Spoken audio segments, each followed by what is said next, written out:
Dude, that sounds pretty good. It sounded really smooth and stuff. You're picking and stuff. Yeah, well, part of it is the nails are growing back. That's why a few of the mistakes were made. It drives me nuts, you know, because I got to wait them out, and if it doesn't work, I'll just have to have fake ones slapped on the week before juries. Okay, so what are your feelings about this piece? I mean, it seems like you got it down a lot. Is it something about the picking that you like a lot, or there's really the repetitiveness of it all, or yeah, the only part when it gets weird is the slurs that kind of make it seem almost out of place. You know what I mean? I mean, not in terms of notation wise, but just in terms of how the whole piece kind of feels in the hands. That's pretty much the only part that makes it really weird. As well as whenever you play any of the spots any of the measures, you got to make sure you're playing the right bass note. Because the wrong one, the wrong one can actually creep up on you. Yeah, and has. That's what I like about when you have two lines, kind of. That's how I interpret this, with the stems down and the stems up. Yeah, that's exactly how I do it. The stems down to symbolize the ones you hit with your thumb. Usually they're the pedal tones, but like the ones near the end of the measure pretty much just symbolize you just hit with the thumb. Nice.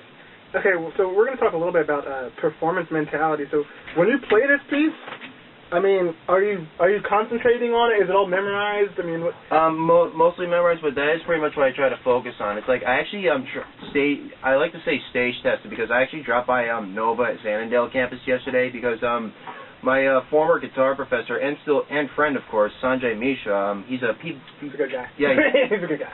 Yeah, he's Peabody trained too. And what happens is he still lets me drop by his class, and I can pretty much stage test the piece, so I can figure out what needs to be done. That's very cool, man. Yeah, and the one thing that happens is just because it's been a while since whether it's performing on stage or for a jury, because it's been long enough. I still need that. I still use his class to try to figure out what needs to be done or how stage feels. Nice, and that's probably great for this, also for what I'm talking about. It's like, yeah. When you do that, do you practice it like you're on stage, like you're doing a performance or something like that? For his class, yeah. Yeah, like that. Oh, trust me, it even feels the same, because even though it's not the jury or like a big audience or anything, just that, even if it's just a handful of kids that he's got in there, it's still, I feel myself tense up a little bit, Nice. Okay, so it's a little shaky.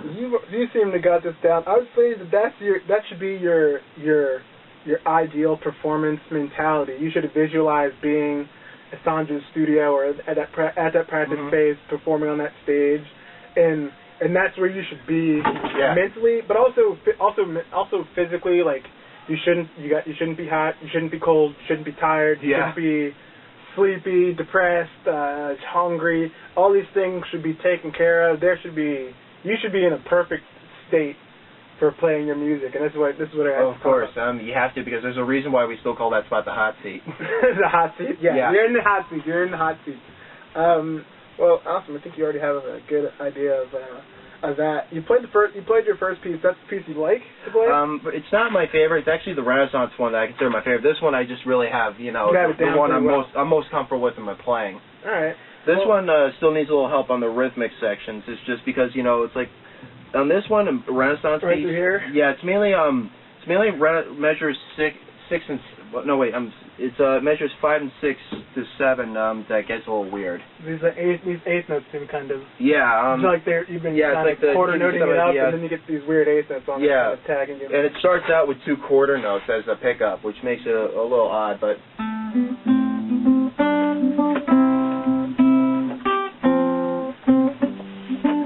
Yeah, it's like I already didn't play that measure I was referencing correctly, because it gets a little weird in terms of how it's done. Can you start from the beginning? Yeah, I'll see what I can do. If not, I can slow it down. Slow it down, man. Play it where you want. Yeah, it's just I don't have my metronome with me, so that's why, but it still works.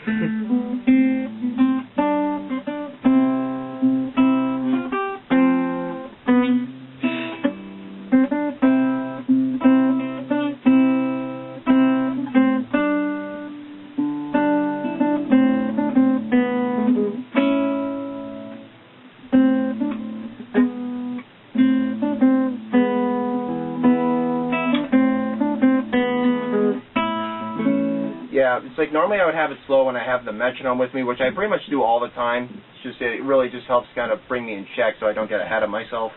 No, I can hear it. The way the eighth notes pick up in between where the chord is coming.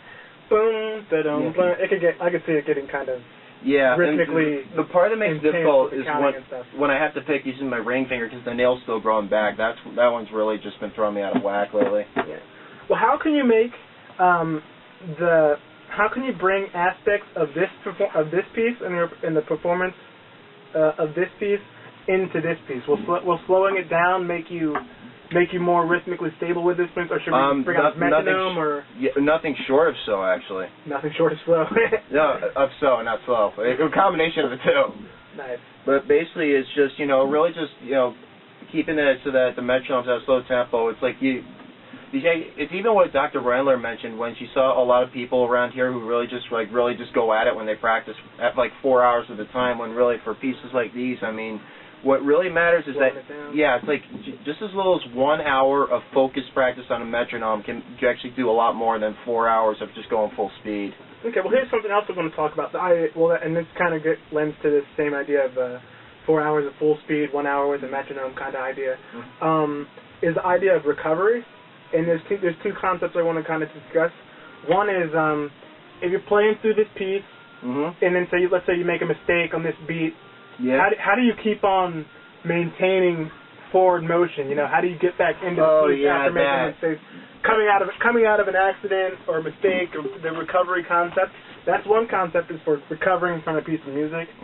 But also the second concept is healthy body mental recovery. If you've been practicing for 4 hours and you're still not getting it, you probably need to stop practicing and relax a little bit, recover, help work on something else to get your mind away from it, and then come back to it. Slow it down, really work it, but don't overly do it so when you're just killing yourself and to the point where your mind's jello and you're not even practicing. You're just kind of like making mistakes. That actually was happening to me early in the semester because I was having some difficulties with my schedule. As one difficult class I had to drop, and what made that so is just every time I practiced, it wasn't fully focused. Even though I kept it slow and whatnot, it was hard to do it because it felt like the sword of Damocles was over my head. Yeah, man. No, it's like and when I play the drums, it's really hard for me to practice things slow because they physically don't feel the same.